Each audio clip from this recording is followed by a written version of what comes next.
This presentation is a benefit for the NAACP Legal Defense Fund. To learn more about the fund and to donate, please go to the website address, which will be at the bottom of the screen. I'm gonna write my stories down. Ain't nobody gonna stop me now. Keeping my eyes on the prize, and I'm holding on.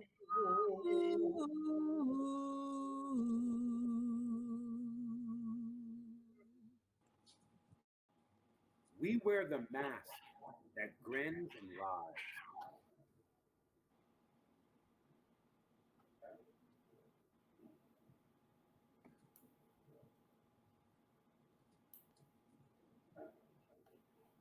It hides our cheeks and shades our eyes. This debt we pay to human guile. With torn and bleeding hearts we smile, and mouth with a myriad of subtleties. Why should the world be overwise in counting all our tears and sighs? Nay, let them only see us while we wear the mask. We smile, but oh great Christ, our cries to thee from tortured souls arise. We sing, but oh, the clay is vile beneath our feet and the long mile. But let the world dream otherwise. We wear the mask. We wear the mask. We wear the mask.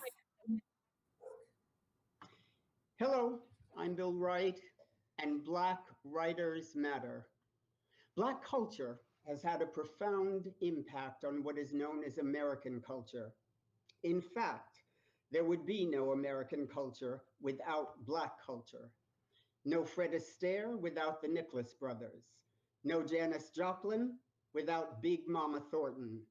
And long before Madonna learned how to spell the word Vogue, Black men and women were playing with gender identity and voguing in high drag in the 20s up in Harlem's Hamilton Lodge, number 710. In 1992, Tupac recorded Holla If You Hear Me, speaking to why rap is a potent expression of rage and protest for the Black American. I make a rhyme pay, others make crime pay. Whatever it takes to live and stand, because nobody else will give a damn. So we live like caged beasts, waiting for the day to let the rage free. Still me, they kill me. I love it when they fear me. In 2005, white rapper Macklemore releases an apology for what rap has become. I see so many people lost who really try to pretend, but I'm just another white boy who has caught on to the trend. When I take a step to the mic, is hip hop closer to the end? Because when I go to shows, the majority have white skin. They marketed the windmill, the air flare, and head spin, and white rappers' albums really get the most spins. The face of hip hop has changed a lot since Eminem. And if he's taking away Black artists' profits, I look just like him. Claim to.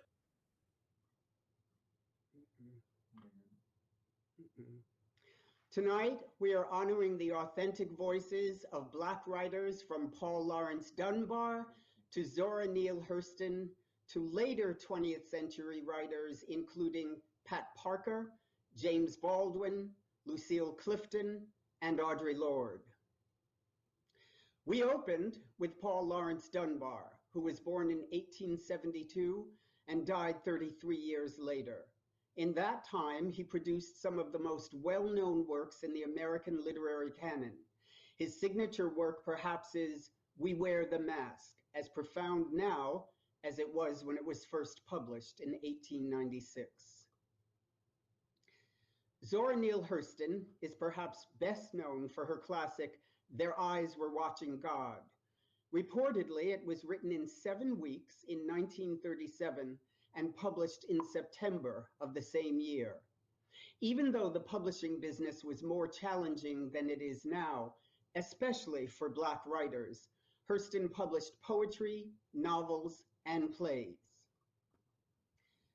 The Black literary community was sometimes shocked and not always supportive of what she wrote about her feelings as a Black woman. But Hurston was bold, even reckless to some. Reportedly, she was steely in her determination to be not just a good writer, but a famous one. And if that meant a little scandal, well, then bring it on. Zora Neale Hurston's How It Feel to Be Colored Me. I am colored, but I offer nothing in the way of extenuating circumstances except the fact that I am the only Negro in the United States whose grandfather on the mother's side was not an Indian chief. I remember the very day that I became colored. Up to my 13th year, I lived in the little Negro town of Eatonville, Florida. It is exclusively a colored town. The only white people I knew passed through the town going to or coming from Orlando. The native whites rode dusty horses. The northern tourists chugged down the sandy village road in automobiles. The town knew the southerners and never stopped cane chewing when they passed. But the northerners were something else again. They were peered at cautiously from behind curtains by the timid. The more venturesome would come out on the porch to watch them go past and got just as much pleasure out of the tourists as the tourists got out of the village. The front porch might seem a daring place for the rest of the town, but it was a gallery seat for me. My favorite place was atop the gatepost, proscenium box for a born first nighter. Not only did I enjoy the show, but I didn't mind the actors knowing that I liked it. I usually spoke to them in passing. I'd wave at them, and when they returned my salute, I would say something like this: "How'd it do? Well, I thank you. Where you going?" Usually the automobile or the horse paused at this, and after a queer exchange of compliments, I would probably go a piece of the way. With them, as we say in farthest Florida. If one of my family happened to come to the front in time to see me, of course, negotiations would be rudely broken off. But even so, it is clear that I was the first welcome to our state, Floridian.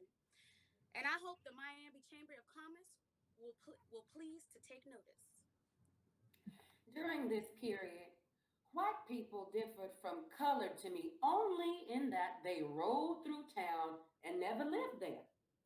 They liked to hear me speak pieces and sing and wanted to see me dance and gave me generously of their small silver for doing these things, which seemed strange to me, for I wanted to do them as much as they needed to bribe me to stop, only they didn't know it. The colored people gave no dimes. They deplored any joyful tendencies in me, but I was their Zora, nevertheless. I belonged to them, to the nearby hotels, to the county, everybody's Zora. But changes came in the family when I was 13, and I was sent to school in Jacksonville. I left Eatonville, the town of the oleanders, a Zora. When I disembarked from the riverboat at Jacksonville, she was no more. It seemed that I had suffered a sea change. I was not Zora of Orange County anymore. I was now a little colored girl. I found it out in certain ways, in my heart as well as in the mirror. I became a fast brown, warranted not to rub nor run. But I'm not tragically colored. There is no great sorrow dammed up in my soul, nor lurking behind my eyes. I do not mind at all. I do not belong to the sobbing school of Negrohood who hold that nature somehow has given them a low-down dirty deal and whose feelings are all but about it. Even in the helter-skelter skirmish that is my life, I have seen that the world is to the strong, regardless of a little pigmentation, more or less. No, I do not weep at the world. I am too busy sharpening my oyster knife. Someone is always at my elbow reminding me It fails to register depression with me. Slavery is 60 years in the past. The operation was successful and the patient is doing well, thank you. The terrible struggle that made me an American out of a potential slave said, on the line. The Reconstruction said, get set. And the generation before said, go. I am off to a flying start and I must not halt in the stretch to look behind and weep. Slavery is the price I paid for civilization. And the choice was not with me. It is a bully adventure and worth it. All that I have paid through my ancestors for it. No one on earth ever had a greater chance for glory. The world to be won and nothing to be lost. It is thrilling to think, to know that for any act of mine, I shall get twice as much praise or twice as much blame. It is quite exciting to hold the center of the national stage with the spectators not knowing whether to laugh or to weep. I do not always feel colored. Even now, I often achieve the unconscious Zora of Eatonville before the hedgerow. I feel most colored when I'm thrown against a sharp white background. For instance, at Barnard, beside the waters of the Hudson, I feel my race. Among the 1,000 white persons, I'm a dark rock surged upon or swept over. But through it all, I remain myself. When covered by the waters, I am. And the ebb but reveals me again. Sometimes it is the other way around. A white person is set down in our midst, but the contrast is just as sharp for me. For instance, when I sit in the drafty basement that is the New World Cabaret with a white person, my color comes. We enter chatting about any little nothing that we have in common and are seated by the jazz waiters. In the abrupt way that jazz orchestras have, this one plunges into a number. It loses no time in circumlocutions, but gets right down to business. It constricts the thorax and splits the heart with its tempo and narcotic harmonies. This orchestra grows rambunctious, rears on its hind legs, and attacks the tonal veil with primitive fury, rending it, clawing it until it breaks through too. I dance wildly inside myself. I yell within. I whoop. I shake my assegai above my head. I hurl it true to the mark. Yow! My face is painted red and yellow, and my body is painted blue. My pulse is throbbing like a war drum. I want to slaughter something. Give pain, death to what? I don't know. But the piece ends. The men of the orchestra wipe their lips and rest their fingers. I creep back slowly to the veneer we all call civilization with the last tone and find the white friend sitting motionless in his seat, smoking calmly. Good music they have here, he remarks, drumming the table with his fingertips. Music. The great blobs of purple and red emotion have not touched him. He has only heard what I felt. He is far away, and I see him but dimly across the ocean and the continent that have fallen between us. He is so pale with his whiteness then, and I am so colored. Sometimes I feel discriminated against, but it does not make me angry. It merely astonishes me. How can any deny themselves the pleasure of my company? It's beyond me. At a little over 5 feet tall, James Baldwin was an international literary giant. At his funeral in 1987 at the Cathedral of St. John the Divine in New York, Toni Morrison said that his life was one that refuses summation and invites contemplation instead. One that combined a ruthless intelligence in identifying injustice with a profound pity for the frailties of human beings. He was as much a prophet as a novelist, essayist, and poet. His quotes, especially those concerning the lives of Black Americans, were eerily prescient. These are only a few. I am what time, circumstances, history have made of me, certainly. But I am also much more than that. So are we all. The power of the white world is threatened whenever a Black person refuses to accept the white world's definition. I imagine that one of the reasons people cling to their hate so stubbornly is because they sense once the hate is gone, they will be forced to deal with pain. The question I'm trying to raise is a very serious question. The mass media, television, and all the major news agencies endlessly use that word, looter. On television, you always see Black hands reaching in, you know? And so the American public concludes that the savages are trying to steal everything from us. And no one has seriously tried to get where the trouble is.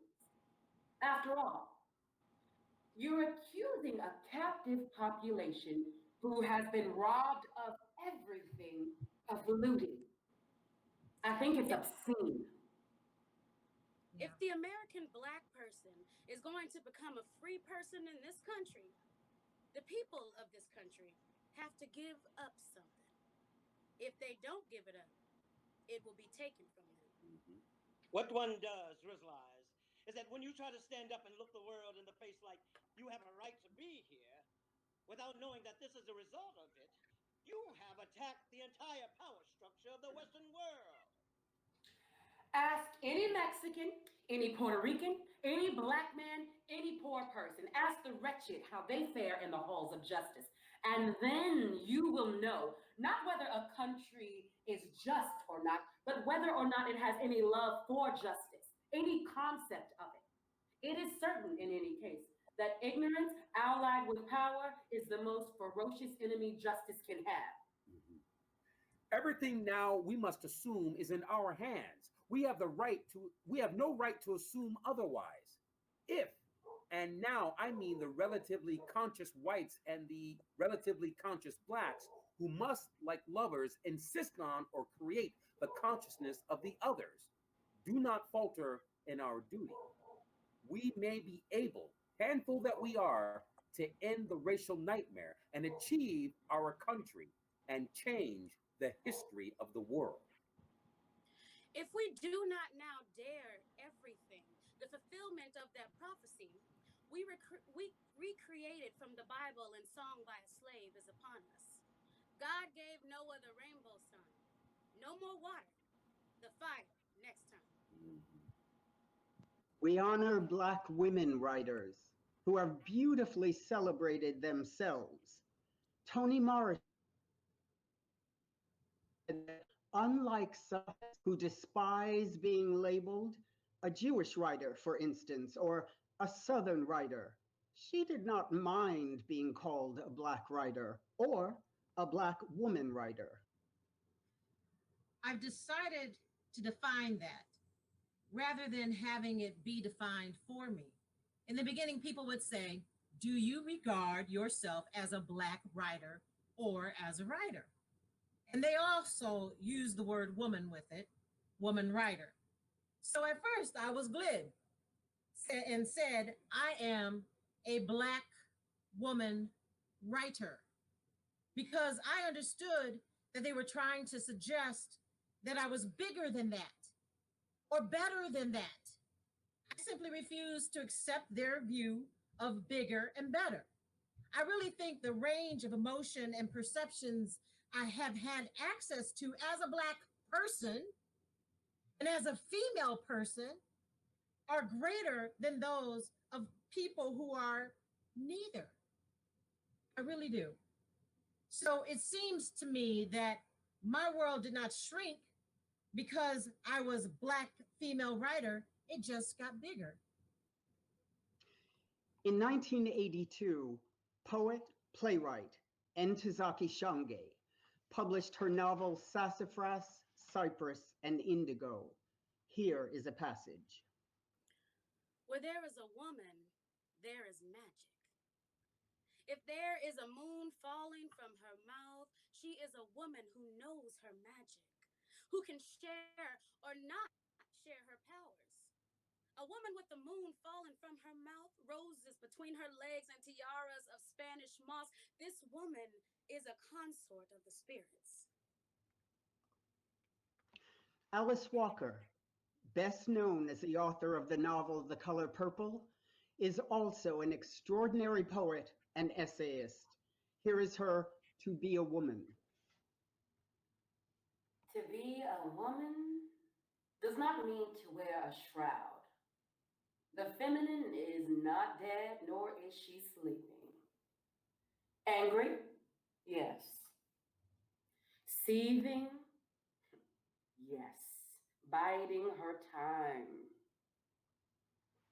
Yes. Yes.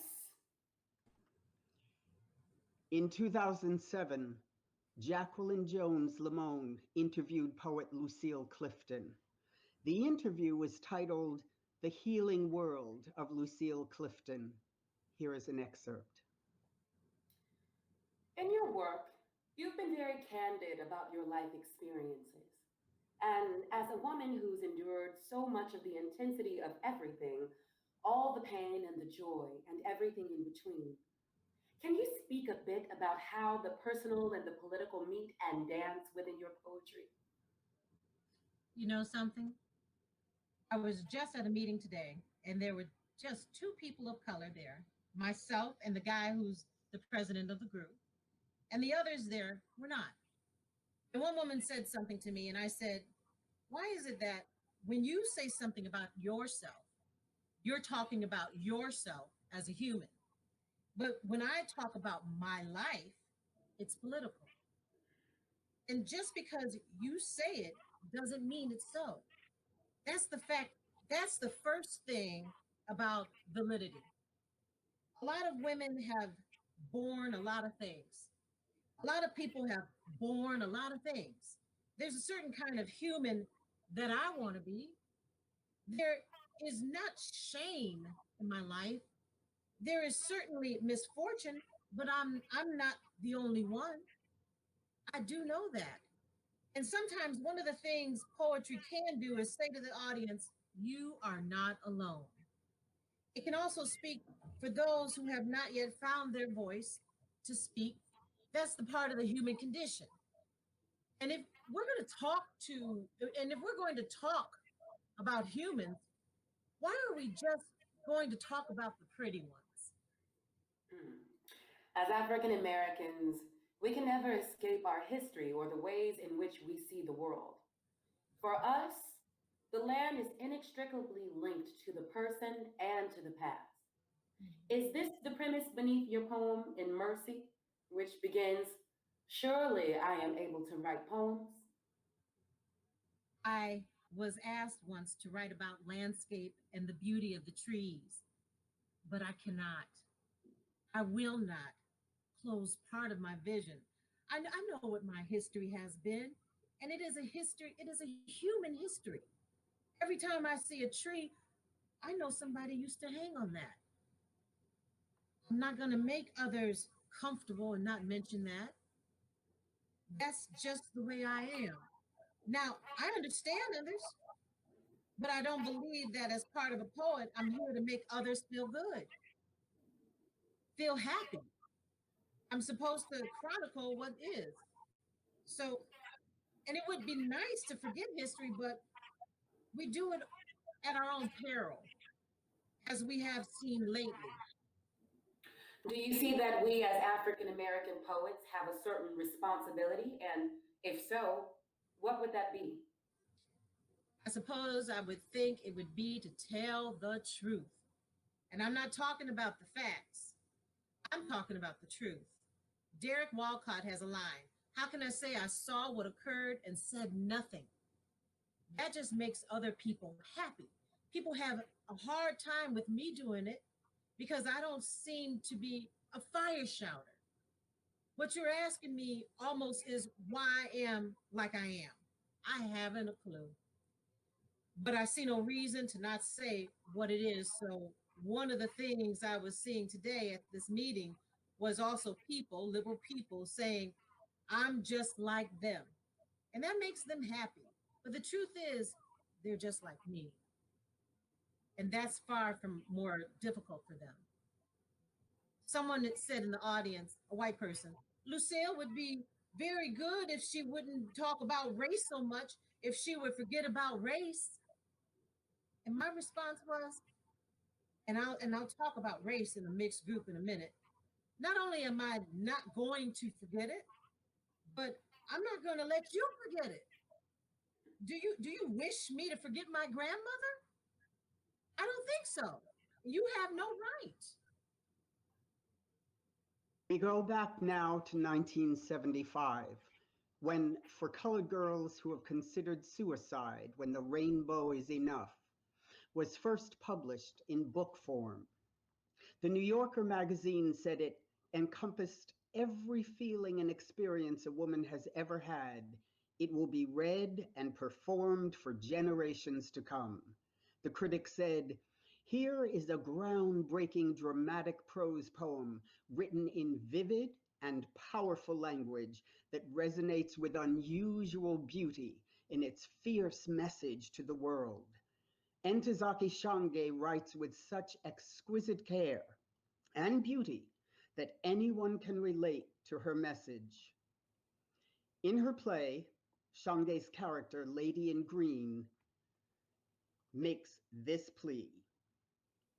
Somebody, anybody, sing a black girl's song. Bring her out to know herself, to know you.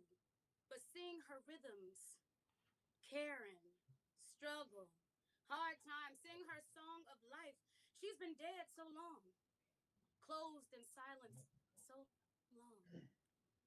She doesn't know the sound of her own voice, her infinite beauty. She's half notes scattered without rhythm, no tune. Sing her sighs. Sing the song of her possibilities. Sing a righteous gospel. Let her be born. Let her be born and handled warmly. Now, we invite the members of our literary family, whose invitations to the Christmas dinners of recognition invariably get lost in the mail.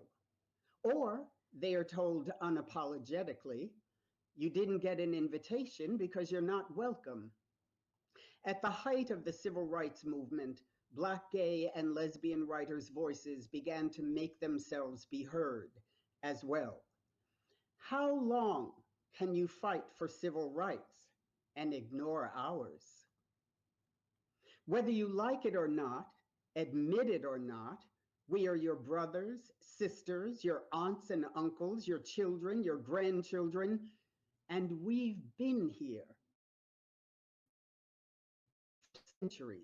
Sato Saint, a writer, editor, performance artist, and highly outspoken AIDS activist, died of AIDS in 1994 at the age of 36. His poem, The March, is a literary landmark of a certain time in American history when thousands of creative artists of all ethnicities were lost to us. Sato Saint's The March. Too young, let us not fall like cattle to redeem America's plaguing prejudices. Let us not fall. Let us savagely charge a country tempted by fascism. Our martyrdom is no false slaughter, but terror is a syndrome which can act up like bleeding black bulls. Too young, let us not fall like cattle to redeem America's plaguing prejudice. Let us not fall. Let us. In June 1989, the brilliant Brooklyn-born poet Donald Woods self-published a poignant, stark, and heartbreakingly prophetic collection of work called The Space.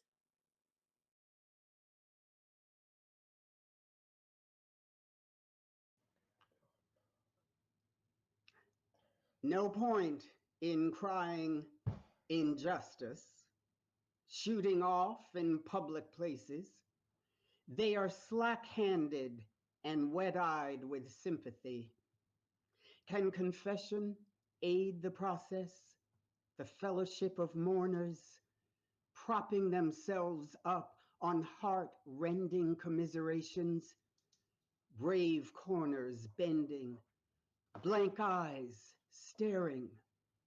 Time waits for no man, it comes for you alone. You spit, yank your flaccid member, cry envious tears for young folks caressing at your side. Strike back with amorphous ammunition.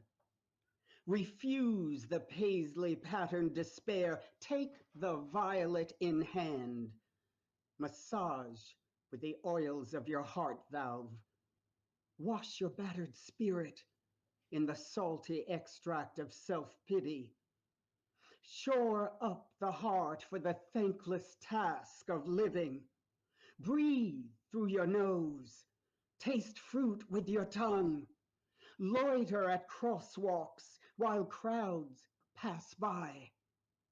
And laugh at the rush of euphoria when your mother calls you from a sweaty sleep. Yawn loud. Make noise. Make love to the body you have. Now bathe it in African oils. Now dress it in royal cloth. Now lay it in a single bed and listen for it digesting raisins and bananas, full of yourself, ready to battle a raging fool. A venom-dripping mother lurks behind a green door of shame and pain and guilt. Fight back with stuff that lasts. The melody in your head that massages your insides. The name Jesus in repetition. Toenail polish on sandaled feet. Personal spinach. Spiritual broccoli. Call on herbs. Ginseng for the heartache. And sea moss coasts the lining of an empty stomach, hungry for full mouth kisses. Medicate the time, the hours, the moments, with a mantra that grows in your temples and radiates your fibers, your busy weekdays and quiet evenings. Your own arms against a sea of trouble. Take them, wrap them, round and round what belongs to you, and hold tight, hold tight, hold tight, gently.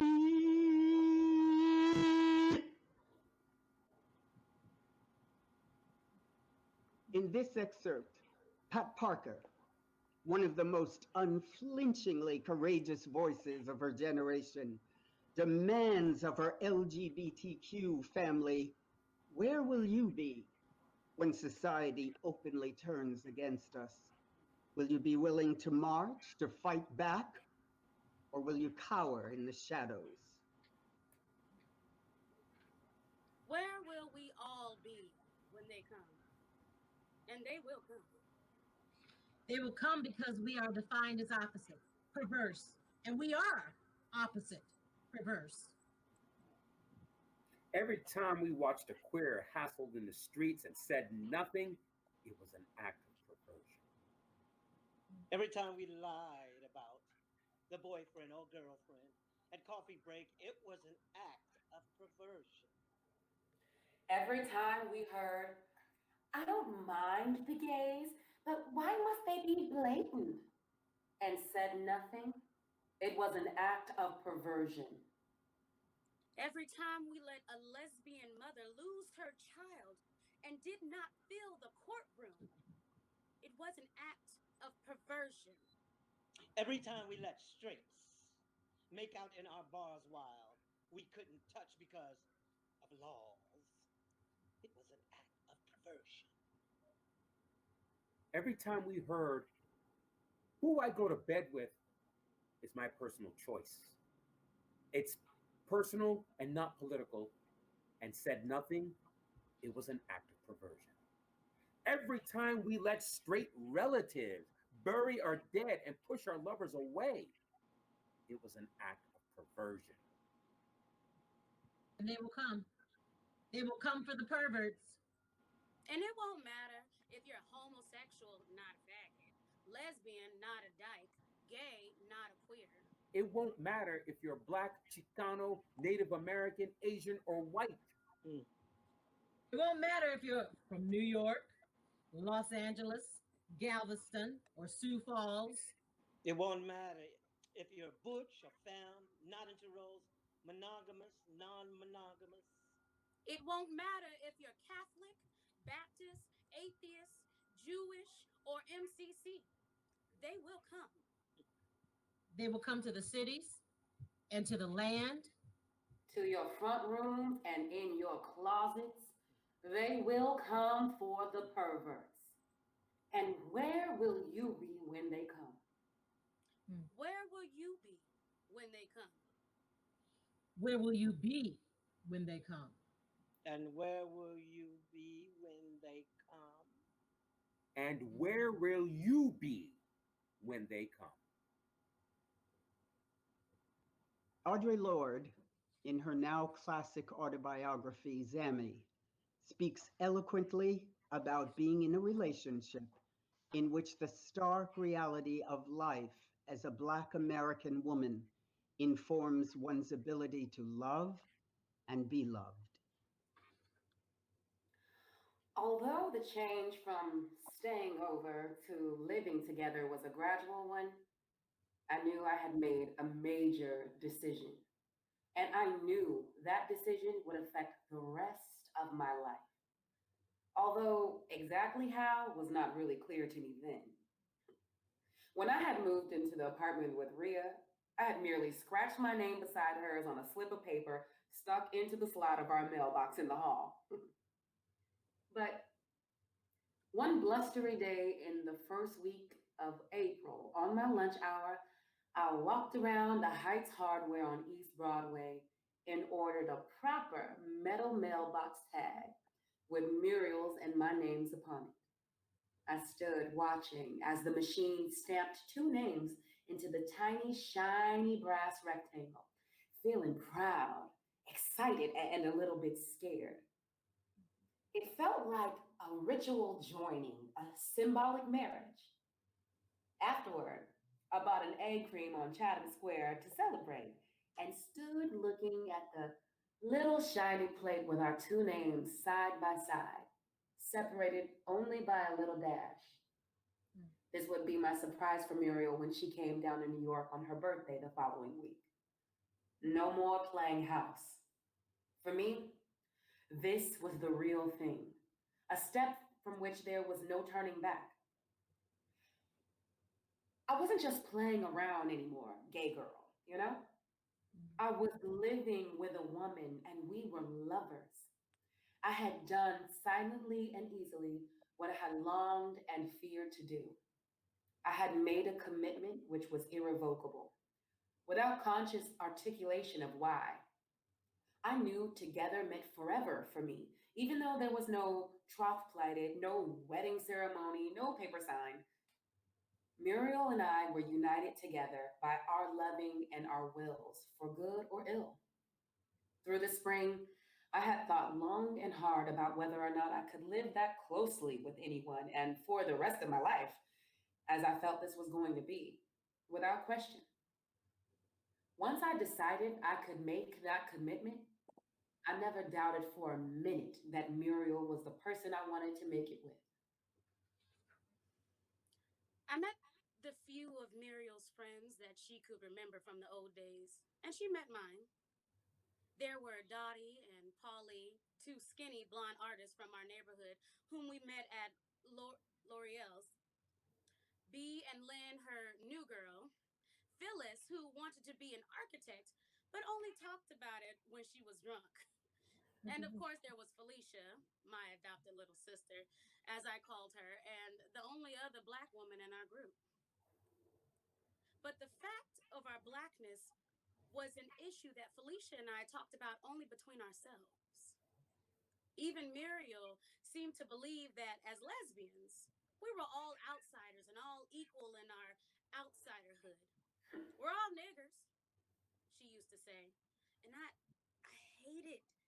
hated to hear her say it. It was wishful thinking based on little fact. The ways in which it was true languished in the shadow of those many ways in which it would always be false. When Mariel and I received stares and titters on the streets of the West Village or in the Lower East Side Market, it was a toss-up as to whether it was because we were a Black woman and a white woman together or because we were gay. Whenever that happened, I half agreed with Mariel. But I also knew that Felicia and I shared both a battle and a strength that was unavailable to our other friends. We acknowledged it in private, and it set us apart in a world that was closed to our white friends. It was even closed to Mariel, as much as I would have liked to include her. And because that world was closed to them, it was easy for even lovers to ignore it, dismiss it, pretend it didn't exist, believe the fallacy that there was no difference between us all. That difference was real and important, even if nobody else seemed to feel that way. Sometimes not even Flea herself, tired as she was of explaining why she didn't go swimming without a bathing cap or like to get caught in the rain. Between Muriel and me, then there was only one way in which I would always be separate. And it was going to be my own secret knowledge. If it was going to be I was Black and she was not. And that was a difference between us that had nothing to do with better or worse or the outside world's craziness. Over time, I came to realize that it colored our perceptions and made a difference in the ways I saw pieces of the world we shared. And I was going to have to deal with that difference outside of our relationship. This was the first separation, the piece outside love. But I turned away short of meaning, but I turned away short of the meanings of it, afraid to examine the truth difference might lead me to, afraid they might carry Muriel and me from each other. So I tried not to think of our racial differences too often. I sometimes pretend to agree with Muriel that the difference did not in fact exist, that she and all gay girls were just as oppressed as any Black person, certainly any Black woman. Somehow I knew the difference would be a weapon in my arsenal when the time came. And the time would certainly come in one way or another. The time when I would have to protect myself alone, although I did not know how or when. For Flea and me, the forces of social evil were not theoretical, not long distance or solely bureaucratic. We met them every day. And even in our straight clothes, pain was always right around the corner. Difference had taught me that out of the mouth of my mother.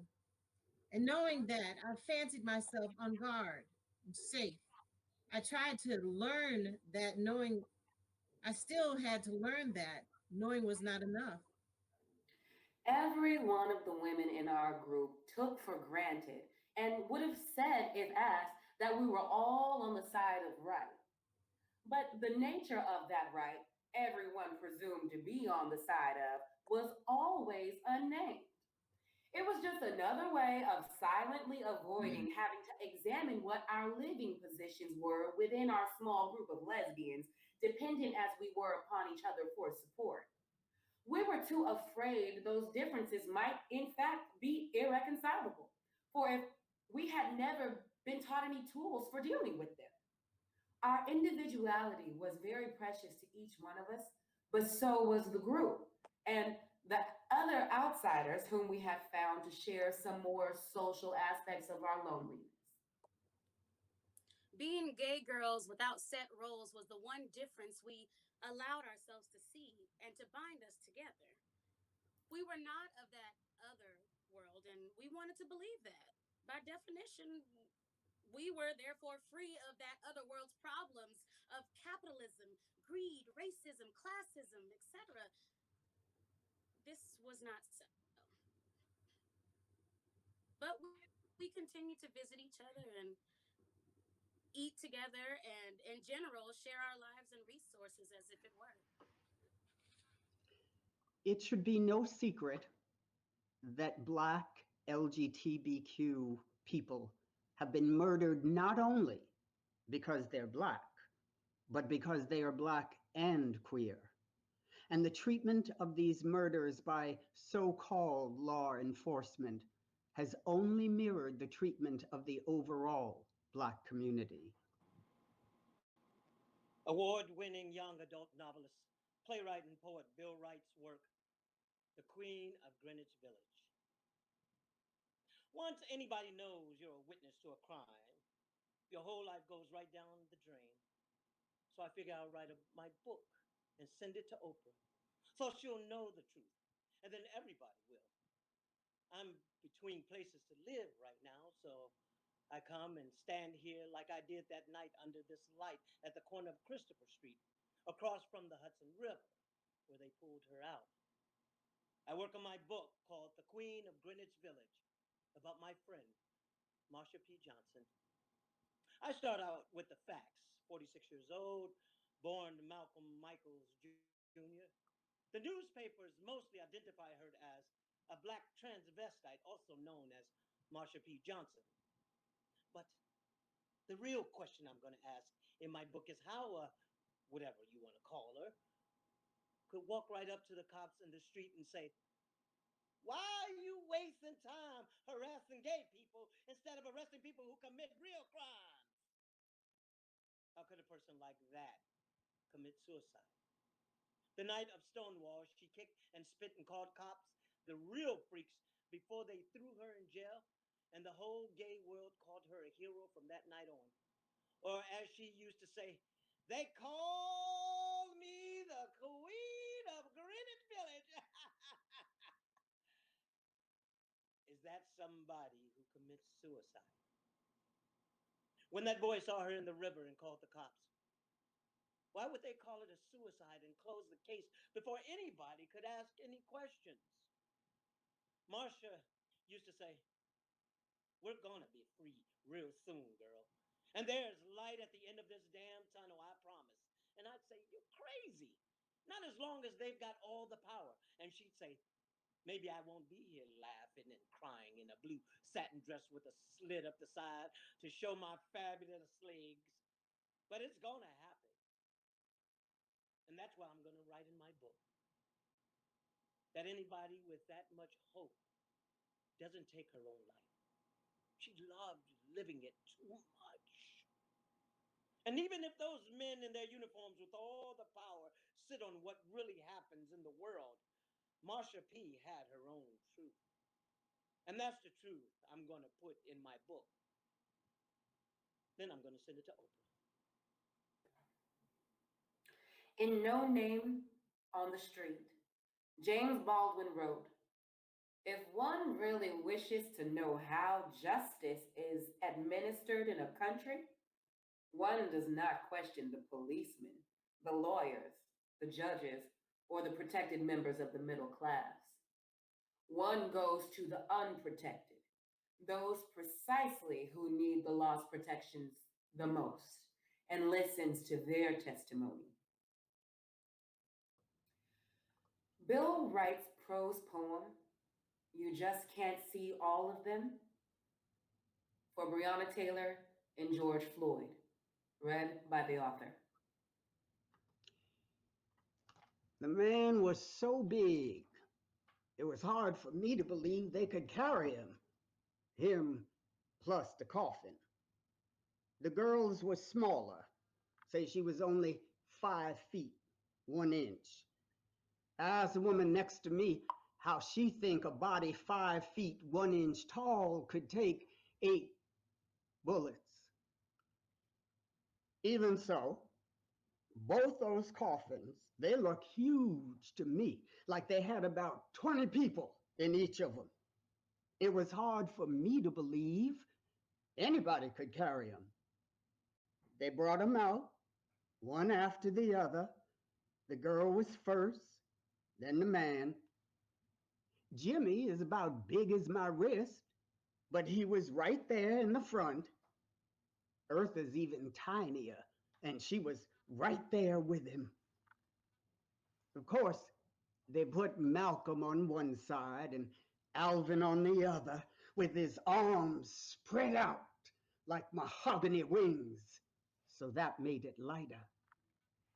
Tony wore a dress made for her from the pages of the bluest eye, and Diane was on the arm of Maya, who was on the arm of Bayard, wearing this coat of white lilies that spelled down the front of it, "We've been here before." The man was so big, it was hard for me to believe they could carry him. Him plus the coffin. The girls were smaller. Say she was only 5 feet, 1 inch. Even so, both those coffins look huge to me, like they had about 20 people in each of them. And when they went by me, I saw they were made of glass, so the world could see. That's when Jimmy leaned over and said to me, "We got thousands carrying these two, baby. You just can't see all of them." And they put the 2 coffins on the water. And Aretha and the Abyssinia Baptist Church choir sang, "Mary, don't you weep. God's gonna trouble the water."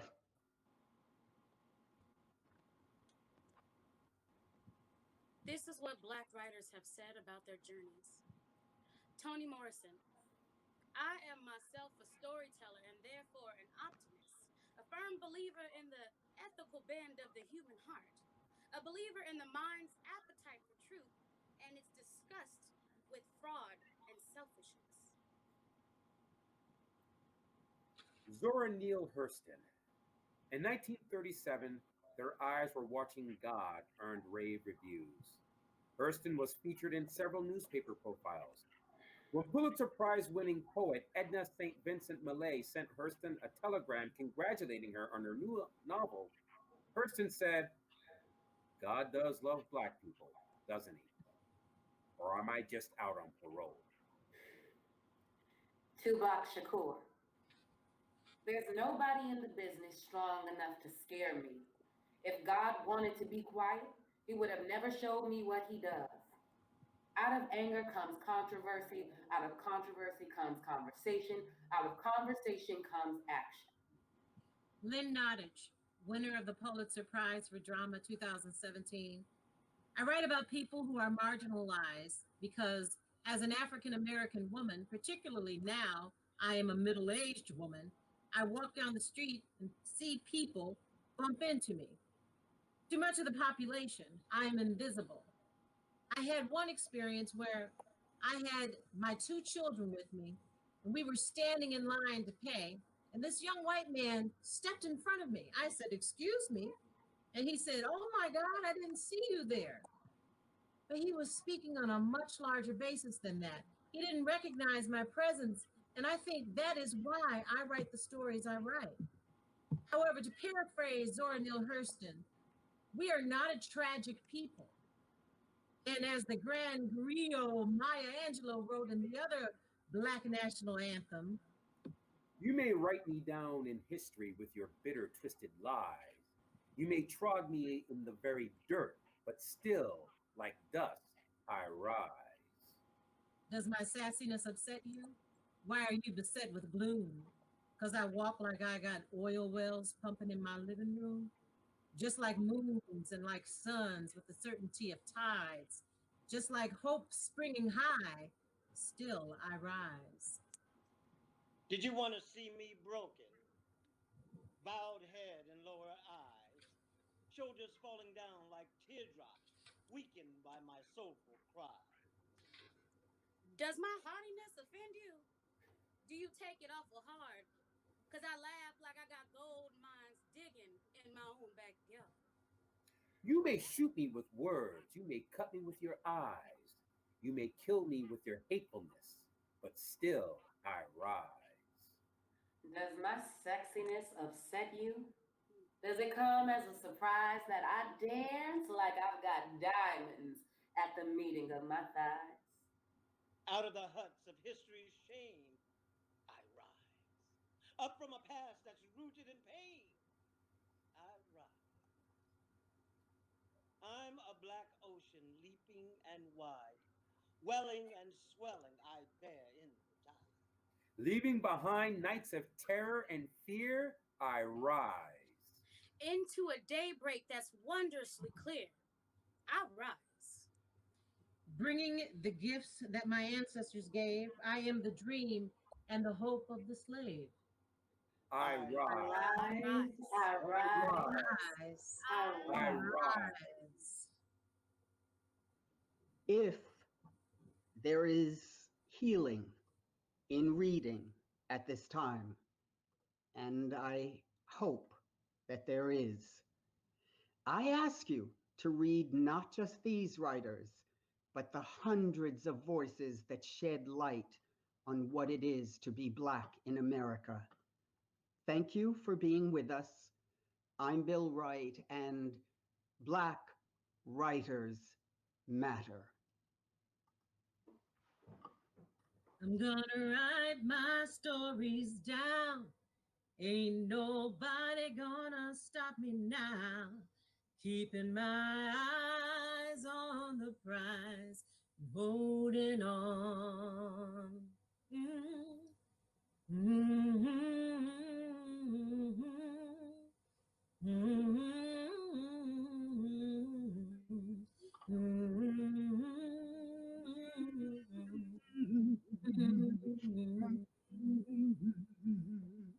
Holding on, I'm holding on, keeping my eyes on the prize, holding on.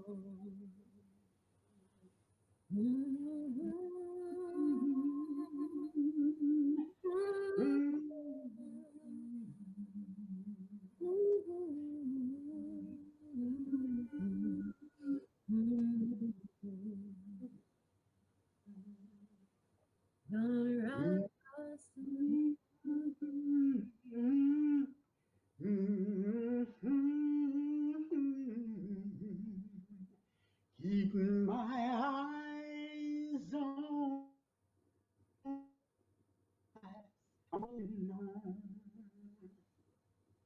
I'm gonna write my stories down.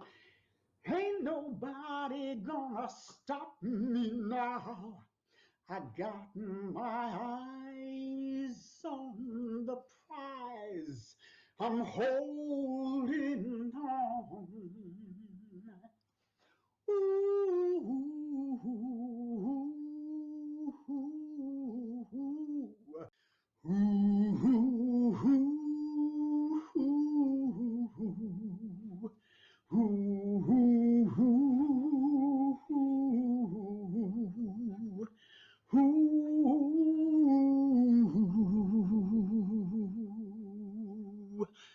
Got my eyes on the prize, and I'm holding